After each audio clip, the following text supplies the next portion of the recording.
Okay, it's drizzling a little bit. I've just spent half an hour drying it off with the rags. Not an ideal time to show it. Right, so I'll run round.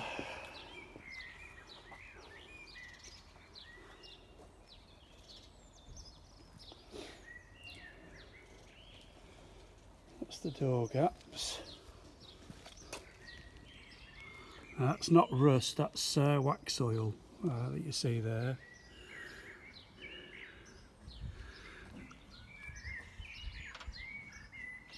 And there is rust bubble there on the bonnet. I've just adjusted it there yesterday. It was pinching there and just pinching a little bit there when it was opening up. So I've just pulled the bonnet back a little bit to give that the clearance. Chrome. You get a rag. Yeah. So the front, you can see that's pitted. Wheels and tyres are perfect. They do need a clean. Just road dirt, we went out in it yesterday. No rust at all on the chrome wire wheels. Underside's lovely, really lovely.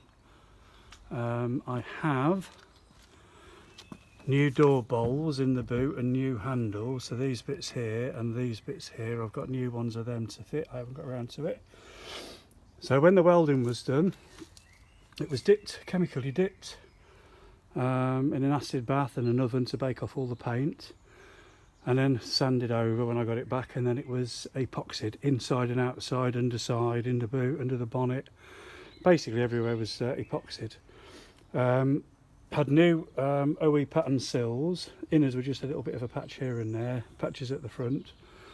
The old wings went back on with some repairs to the wheel arches. New door skins, new door skin bottoms. Here, so across there, is a patch panel. They call it the hockey stick panel because the wheel arch was rusted out. So that's been repaired inside with that cut off. You have to take that off anyway, or at least to here, to replace the sills. So I've gone up to there. Now the problem with me going up, I've just noticed, can you see, there we go, that there, that's where the weld line was.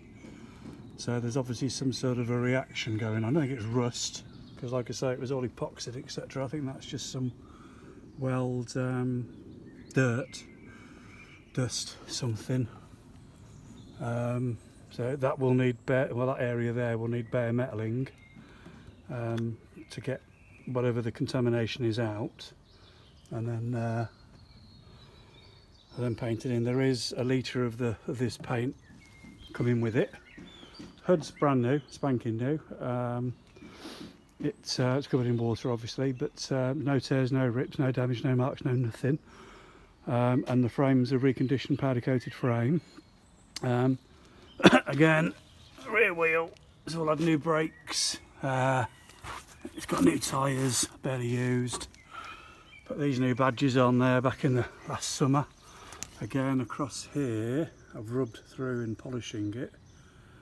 So there's a bit of a crack in the paint, looks like. Again, it's not rust, it's just the paint's, I don't know, defect in the paint. Back bumper, perfectly serviceable, nothing wrong with it at all. We're on either side. The back end, that's the Mark IIs, they've got the blacked out rear end. This is a Mark 1, so it's body colour rear end. Boot lid lock works. Exhaust is stainless steel. That's the other side. Again, very good tyres and beautiful chrome wire wheels. So again, body gaps, they're basically no different to what Triumph did when they built the cars. So this is again a new panel, a new door skin, new door bottom. This is a patch panel going across at that level again. Yeah, no reaction on that one. Obviously I sanded that one properly when I did it. The door skin though, and this happened the day after I painted it two and a half years ago. 2.5 years ago, yeah. That bubbled up, and that's between the paint layers. Couldn't be buggered to fix it, to be honest with you. I've lost my workshop now a while ago, a year ago, so, well, half a year ago, Christmas time.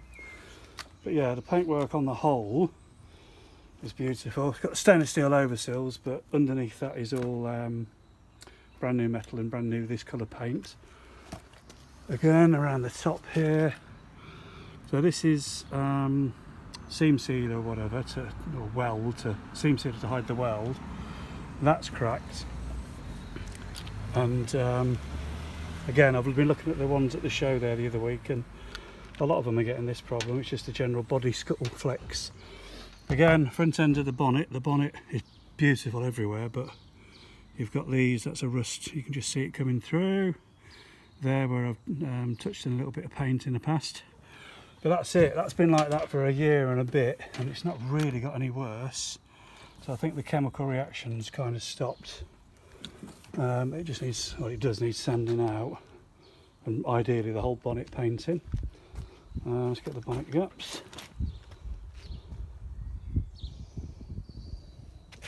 Front bumper, I think I said, was pitted. Headlights, grill's lovely. Again, it's got the new silver emblem, the Mark 1 emblem.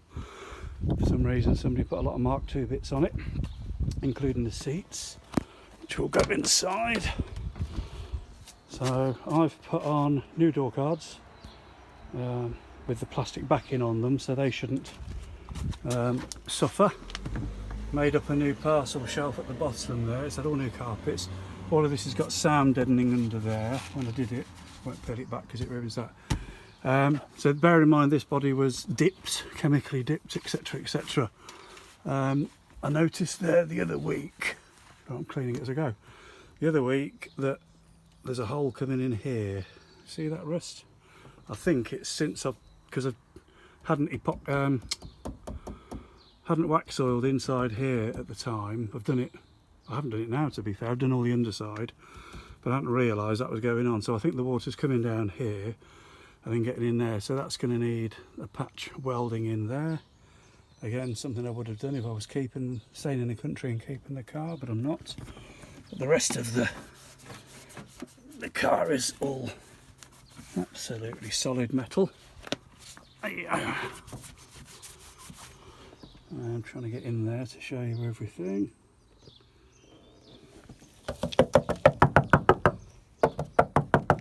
All solid. Seats are not too bad. That one, the driver's one, being the worst one. Bear in mind they're nearly 50-year-old, these ones.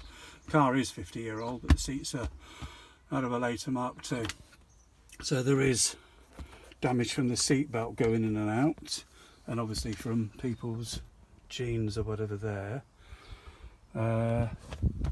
There's the grills. These things pack up or break. They're all right. They are quite loose, but they work. I never use the ashtray. I keep fuses in there just in case I'm out and about and the fuse goes. Interior lights all work.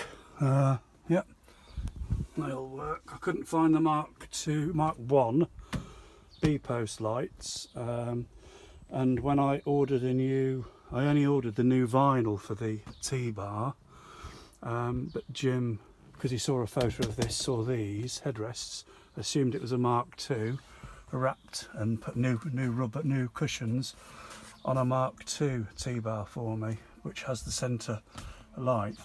It's not wired up, it can be, but I only had the one day to be down there and get back to Coventry again. He's down in Essex, so I had to accept the Mark II T-bar. It didn't overly worry me. These rubbers on the what should we call them, on these rubbers have split. They're about £4 off of any of the thingy people. So they need doing. This half of the dash is lovely, the other half not so much. That does open, but it's not perfect. You have to kind of